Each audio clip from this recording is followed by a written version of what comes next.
Hello, everyone. Welcome back to another episode of the Polish Dragon PI Show. I'm your host, Steve Zimkowski, the author of the Polish Dragon PI book series, a member of the Private Eye Writers of America, and I am here to share with you old radio shows from the 1930s, 40s, and 50s pertaining to the private detective genre. Such shows as The Adventures of Sam Spade, The New Adventures of Sherlock Holmes, Candy Matson. Occasionally, we will throw in a drama or a mystery. And as I said, I am the author of the Polish Dragon PI book series. Those books are available at www.polishdragon.com, and they are also available on Kindle for just 99 cents. That's right, 99 cents. You can have these award-winning books for just 99 cents. If you do not have a Kindle reader, you can download the app to your phone, to your tablet, or to your laptop. And also make sure to check out my latest book, Cameron Dean, Private Eye to the Deceased, available also at www.polishdragon.com. This week's episode is going to be the new adventures of Sherlock Holmes in Book of Tobit. So sit back and relax as I take you on a journey back in time to when radio was the only form of home entertainment. So here we go. This episode from the life of Sherlock Holmes will be transmitted to our men and women overseas by shortwave and through the worldwide facilities of the Armed Forces Radio Service. Petri Wine brings you Basil Rathbone and Nigel Bruce in the new adventures of Sherlock Holmes.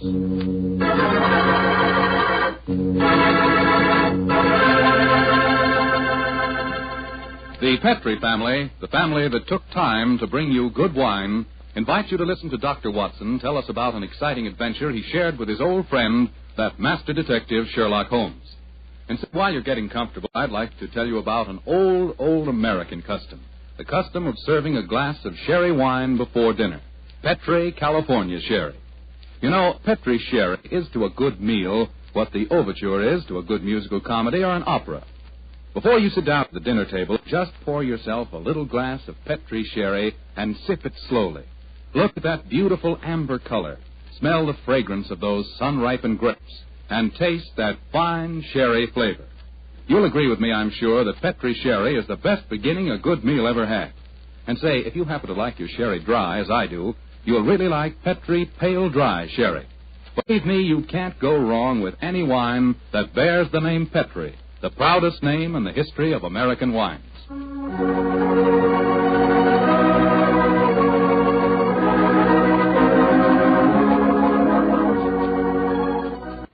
And now let's drop in on the good Dr. Watson, who's waiting for us in his California ranch house. Good evening, Doctor. Good evening, Mr. Foreman. Come in and make yourself at home. Thank you, Doctor. Sitting here with the lights off, I see. Have you been getting yourself in the mood for tonight's Sherlock Holmes story? No, my boy, I was watching the sunset. It's quite a beautiful tonight. Aye, Doctor, the sun set over an hour ago. Yes, I know that, young fellow, my lad. I know that. But at my age, a fellow's entitled to take a little snooze after dinner, isn't he? Of course he is, Doctor. And now that we've settled that, how about tonight's story?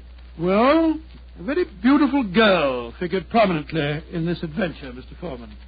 Her name was Jasmine Lafleur. Huh? You say that again, Doctor, please? I know, my boy, but that was her stage name. When she was a magician's assistant, unfortunately, I never had the opportunity of seeing Jasmine Lafleur in the theater. But I'm told that she was a fascinating figure in tights and spangles. When Holmes and I first met her, however, she was dressed a little more conventionally. And her name was then Diana Vennering. Lady Vennering. Lady Vennering? Say, those tights and spangles really paid off, didn't they? Well, how did you and Sherlock Holmes come to meet up with her, Doctor? In rather spectacular style, Mr. Foreman.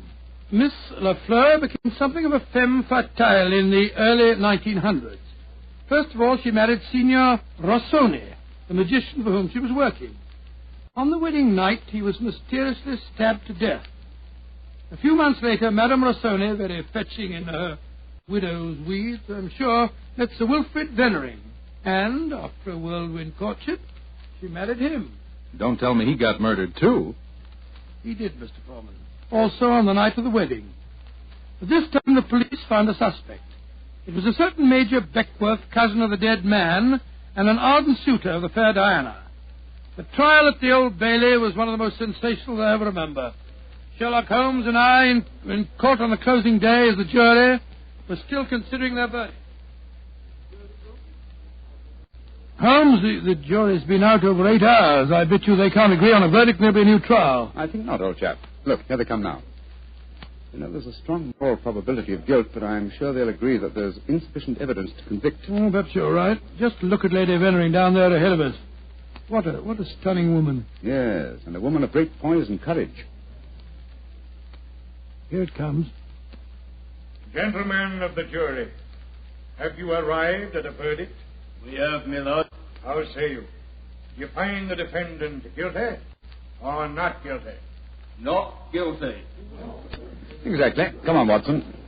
Let's get a breath of fresh air. Well, I was wondering perhaps if we shouldn't go over and congratulate Lady Vennering. On what? The fact that our husband's murderer has not been found? Oh, I suppose you're right. You ever read the Book of Tobit, Watson? Tobit? I don't think so. When was it published? Well, a little before our time, old chap. It's an Old Testament story. Whatever made you think of it at this moment? Well, it's so remarkably apposite with the case of Lady Vennering.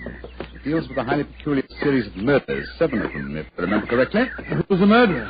A jealous demon by the name of Asmodeus, who strangled husbands on their wedding nights.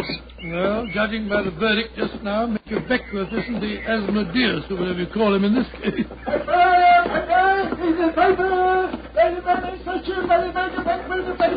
Here, now, boy, here. Give me a paper. Thank you, Governor. Thank you. Well, Holmes, what does it say? Oh. Henry. Here we are. Listen to this. Lady Vennering, widow of the murdered man, says that she will marry the suspect. Lady Vennering told newspaper reporters this afternoon that if Major Beckworth is acquitted, she will marry him before the year is out. Oh, my soul, Holmes, there's a positive sparkle in your eyes. You read about her. I must admit the lady fascinates me, old chap. I hope before she becomes involved in any further tragedies that we may have the opportunity of meeting her, and something tells me that we will.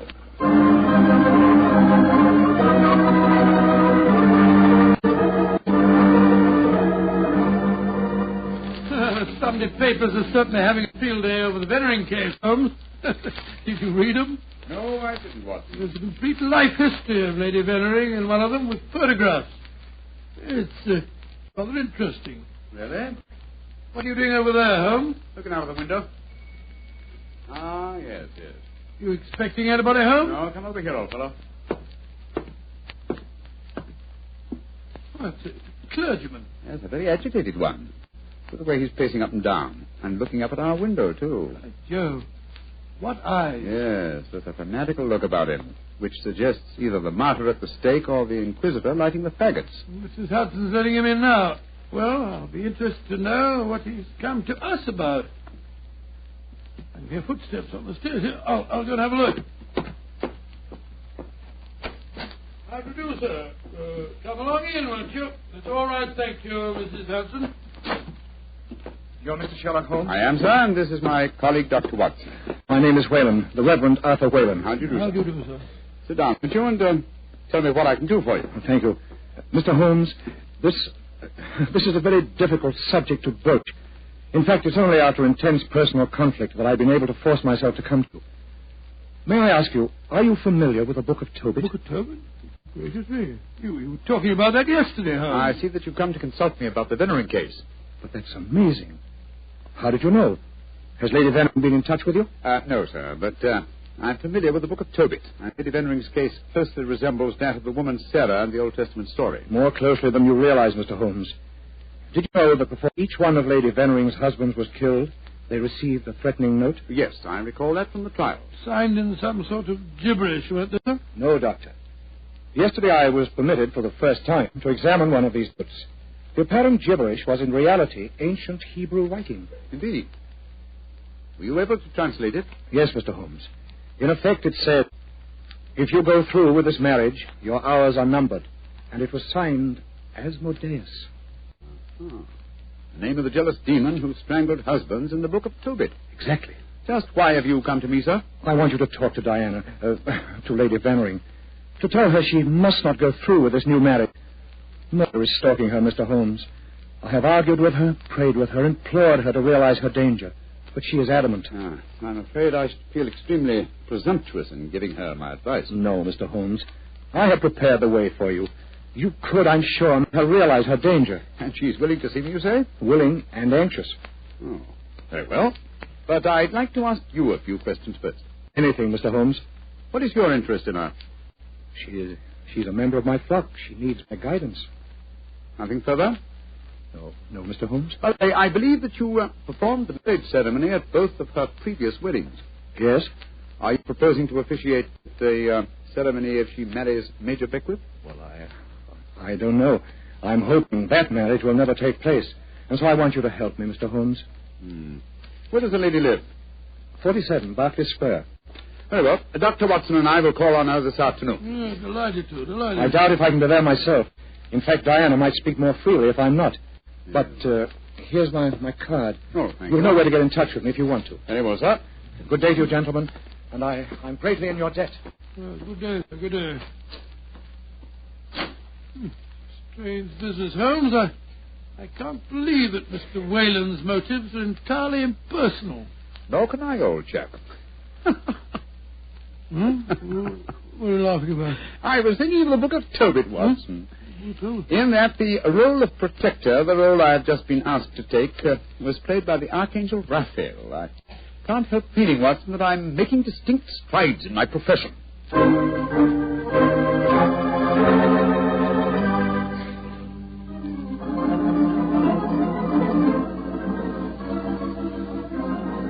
Mr. Sherlock Holmes. I'm so glad to meet you.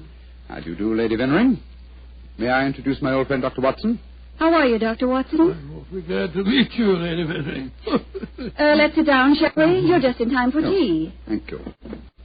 You know why we're here, of course. Oh, naturally. Mr. Whalen came round here as soon as he'd left you.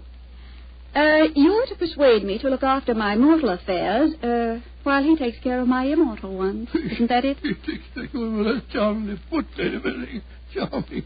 He takes May I say, Mr. Holmes, that I'm flattered that a man of your eminence should be sufficiently interested to bother about me. You underestimate your own importance, Lady Vennering. Though I may mention that if your problem had been as simple as Mr. Whalen made it out to be, I might have been otherwise engaged. For being very frank and a little mysterious. Are you suggesting that Mr. Whalen didn't tell you everything? I am. And I hope you will be more candid with me. Sherlock Holmes, I like you. You're most refreshing. Milk and sugar in your tea? Just milk, thank you. Here you are. How about you, Dr. Watson? Oh, just the same way, please. Thank you, my dear. And now, Mr. Holmes, perhaps you'll tell me why you think that you haven't been told everything. Before I answer that, Lady Vennering, I wonder if I might ask you some questions. But of course. Anything. When your first husband, Signor Rossoni, was killed, did the police find any suspects? Yes, one.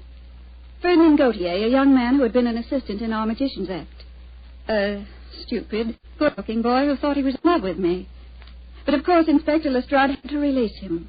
There was no evidence. Inspector Lestrade, well, you can bet that if he arrested him, the boy was innocent. A warning note was found among your husband's effects, wasn't it? Yes, and it was signed in Hebrew with the name Asmodeus. But perhaps you're not familiar with the Book of Tobit. Oh, yes, I'm familiar with it, Lady Vennering.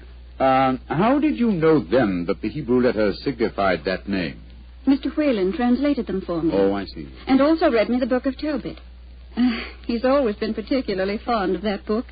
Perhaps because it illustrates his own ideas on the dangers of marriage. Holmes told us that he hadn't seen one of the warning notes until yesterday. Precisely. Lady Vennering, I read in the papers that you intend to marry Major Beckwith, the man who has just been tried for your late husband's murder. Yes, Mr. Holmes. When are you going to marry him, may I ask?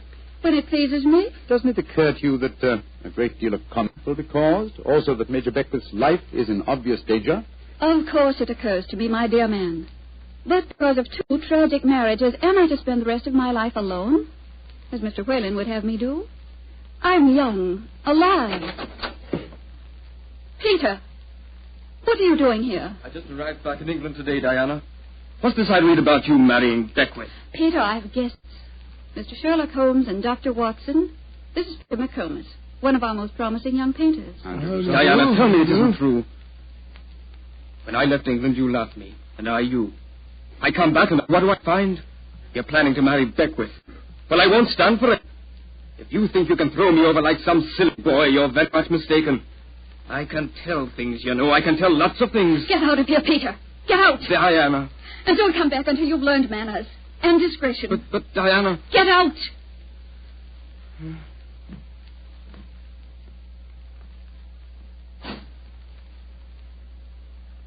I'm sorry, gentlemen. Were there any more questions you wanted to ask me, Mr. Holmes? One, Lady Vennering. Where is your fiancé, Major Beckwith? He's upstairs. I'm letting him stay here until the scandal of the trial has died down. I must see him at once. At once? Why, Holmes? He's in no danger until the marriage takes place? The marriage has taken place, Watson, unless I'm very much mistaken. What makes you think so, Mr. Holmes? You're much too discreet and intelligent, Lady Vennering, to let him stay here in your house unless you were already married. We were married this morning. But we planned to keep the fact a secret for a few months until the scandal had died down. May I talk to him, please? Of course. I'll ring for the butler and ask him to come down. May I ask, madam, who married you? The Reverend Arthur Whalen, of course. Oh, and all the time he talked to us today, he knew perfectly well this marriage had taken place. He must have just come from it. I don't trust that man, Holmes. Oh, there you are, Hudson. I just rang for you. Will you ask Major Becker? Excuse me, lady. I was just on my way to telephone the police. The police? What do you mean? It's Major Beckwith, my lady. He's been stabbed to death in his bath. Mr. Beckwith murdered, too. Hodgson, I'll telephone the police. By now I'm rather well acquainted with Inspector Lestrade. Excuse me, gentlemen. A dreadful business, Holmes. The third husband murdered on his wedding day. But what a woman, Watson. She's superb, magnificent. What on earth do you mean, Holmes? What courage. What unconquerable spirit in the face of a fresh tragedy. Watson, she fascinates me. I haven't seen such a splendid female since we solved that case for the King of Bohemia.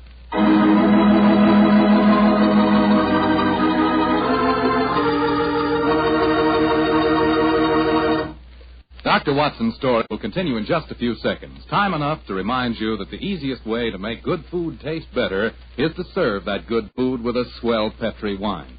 And there are two Petri wines in particular just made to go with food.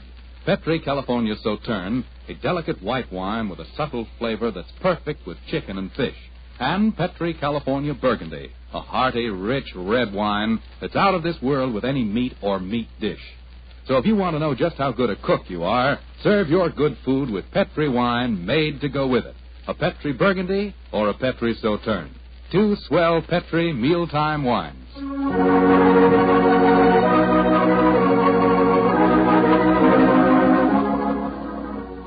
And now back to tonight's new Sherlock Holmes adventure. The famous detective and his old friend Dr. Watson have become involved in the affairs of thrice-married Diana, one-time magician's assistant.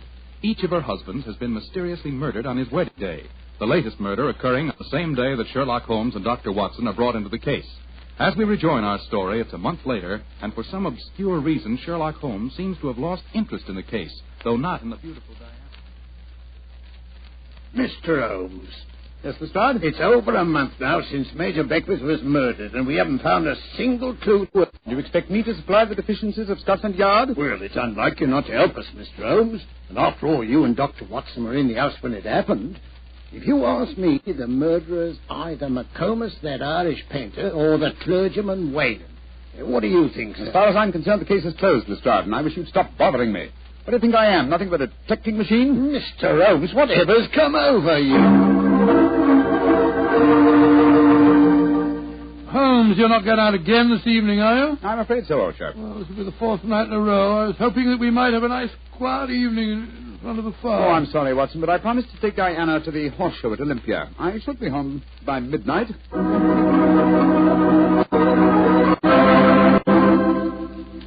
Mr. Holmes. Yes, Mr. Whalen? You're seeing altogether too much of Diana. She seems to be completely under your spell. But you introduced me to her in the first place, with the request that I keep an eye on her. I made a great mistake. As her spiritual protector, I'm afraid I must ask you to stop seeing her. I'm afraid I must ask you, sir, to mind your own business.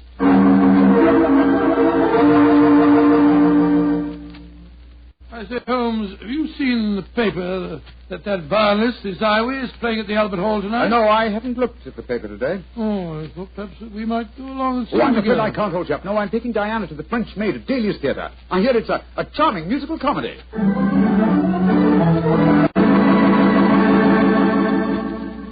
here, Holmes. We've been friends for a good many years now. Very true, old fellow. And I think I'm entitled to speak to you straight from the shoulder. Of course you are, Watson. Very well, then. This Diana Beckworth. Oh. Yes, it's your own business, I suppose, but I can't bear to see her making such a fool of you. You've neglected your work entirely since you met her. You get about as though you're a young fellow 20. What's come over you, Holmes? Stop pacing about, old chap, will you, and sit down. In fact, it might be a good idea if you fortified yourself with a nip of brandy from the Tantalus there. What I'm about to tell you may be something of a shock. Watson, Diana and I are getting married tomorrow. What did you say, Holmes? I'm getting married tomorrow.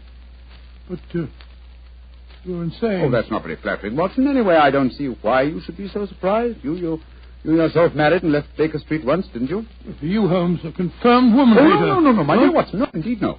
You will remember in our adventure that you titled A Scandal in Bohemia, I met a lady that I have often referred to as the woman. You mean Irene Adler, but she was a criminal. Exactly, and yet Diana has the same magnificent characteristics. Keen intelligence, courage, and unconquerable spirit. But Holmes, 3 of her husbands murdered on their wedding nights. You're proposing to be the 4th. Oh, rubbish, my dear fellow, because tragedy has attended her previous marriages. Is she to go through life alone? Holmes, you really mean it, don't you? Of course I do. I think I will have a nip of brandy. Oh, don't take it so bad, old fellow. We'll continue to see a lot of each other. Diana's very fond of you, you know. Oh, well, I'm glad. Who's going to perform the ceremony? Not the Reverend Mr. Whalen? Oh, no. We decided, in view of Diana's previous marriages, that he might prove to be a trifle, unlucky. A clergyman named Vernet will officiate. Whalen, of course, insists on being present just the same. What time is the wedding tomorrow? 2 o'clock, old fellow. Oh, I should have mentioned this before. I hope your cutaway coat and top hat are in a good state of preservation. You'll be a pretty prominent figure at the ceremony, you know. You mean that... Well, I mean that if Sherlock Holmes gets married, who else could be his best man but his old friend, Dr. Watson? It's elementary, my dear fellow, elementary.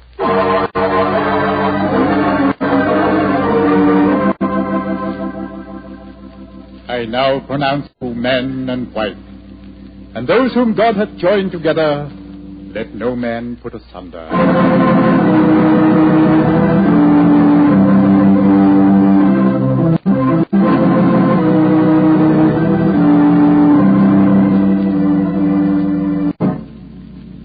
Diana, I'm going to claim the privilege of the best man and give you a kiss. Of course you shall, Doctor.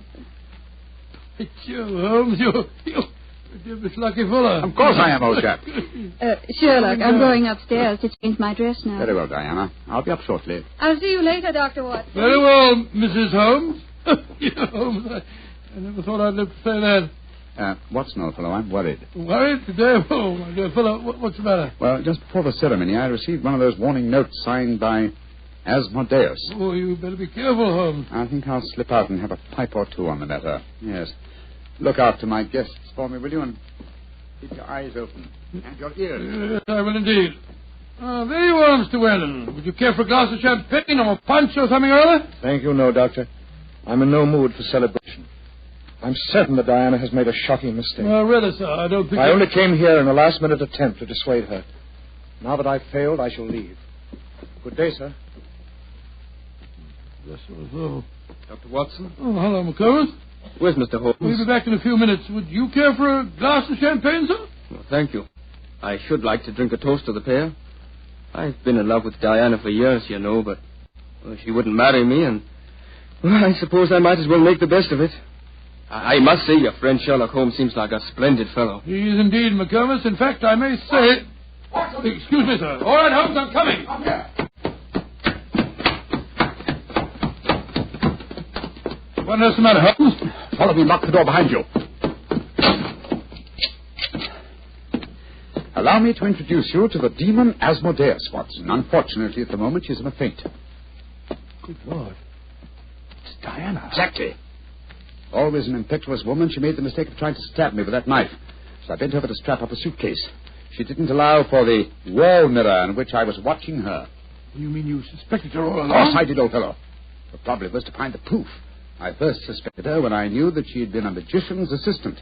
The key to the profession of magic is misdirection, and these murders have been a perfect example of misdirection motive. How do you mean, Holmes? Well, by creating Asmodeus, thanks to the well-meaning stories of the Reverend Mr. Whalen, whose theological libraries she must have copied the Hebrew signature, she focused the murders on jealousy, concealing the fact that the one person with a perfect motive was herself, the widow who was to inherit. Oh, why hasn't she been caught before? Because she was clever, devilishly clever. She left no clues except an indirect one that I had once spotted, that the likeliest person to be able to approach a bridegroom unsuspected and stab him is his bride. And now I wish you'd see if you can revive her, old fellow. When the police get here, I should like Mrs. Holmes to be in full possession of all her faculties.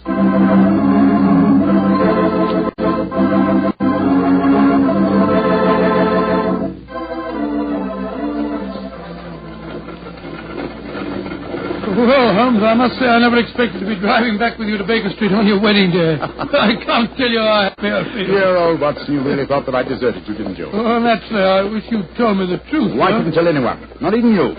If the faintest shadow of suspicion had entered her mind, I'd never have caught her. Well, it seems to me you paid a pretty high price, Holmes.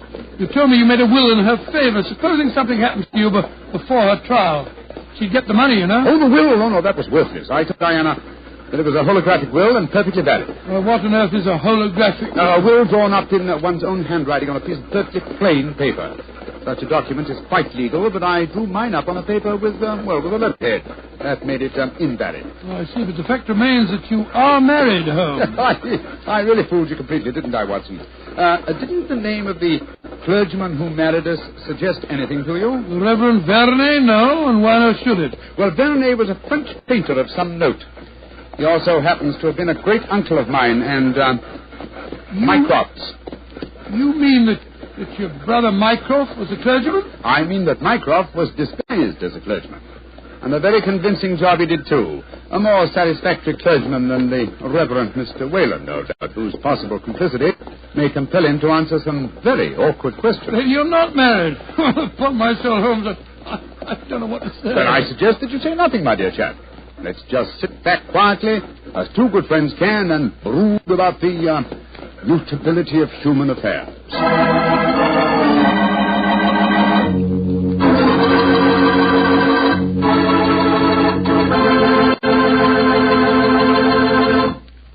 Well, Doctor, tonight's adventure was really a little extraordinary, to say the least. Holmes sure had a narrow escape. Doubly narrow, Mr. Foreman, doubly narrow. He not only escaped the jaws of death, but he also escaped the clutches of matrimony. Actually, the story had a happy ending for everybody but Lady Vennering. Jasmine Lafleur. What about that artist fellow, McComas? How did he take it? Oh, very well indeed. In fact, in gratitude, he even painted Holmes's portrait. Not exactly a good likeness, though. One of those modern artists who paints his impressions of a person rather than a portrait. What do you mean? Well, now, let me see. If he were to paint his impression of you, you'd probably end up by looking like a bottle of Petri wine in a sports jacket. Go ahead, Doctor. You can tease me all you want to, but I'll still rave about Petri wine. And why not? The facts bear me out that Petri wine most certainly is good wine. After all, the Petri family knows all there is to know about the art of turning plump, sun-ripened grapes into fragrant, delicious wine.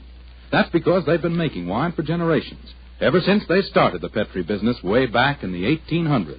And because the making of Petri wine is a family affair, the family has been able to hand down from father to son, all their skill and knowledge and experience. And believe me, that adds up to plenty. So no matter what type of wine you prefer, one to serve with meals or a wine for any special occasion, choose one of the fine Petri wines. You can't miss, because Petri took time to bring you good wine. And now, Dr. Watson, what story do you have lined up for us next week? Well, now, let me see, Mr. Foreman. I'm going to tell you about a strange adventure that began by my taking a wild cab ride through the moonlit streets of London, and ended with Holmes and me being trapped in a luxuriously furnished cellar below a furniture warehouse down by the waterfront.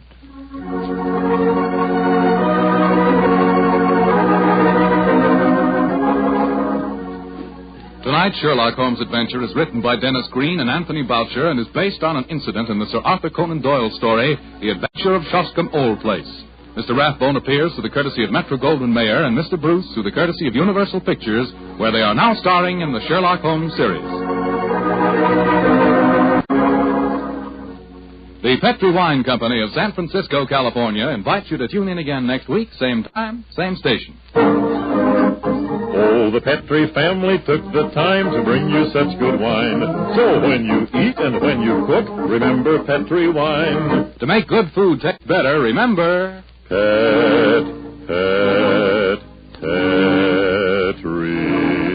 wine.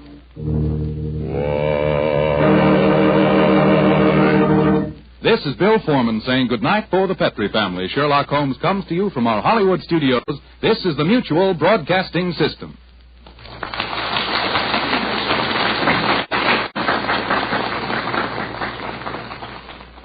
You have been listening to the Polish Dragon PI show. The story you were listening to was The New Adventures of Sherlock Holmes in Book of Tobit. And remember to check out my latest book, Cameron Dean, Private Eye to the Deceased, at www.polishdragon.com.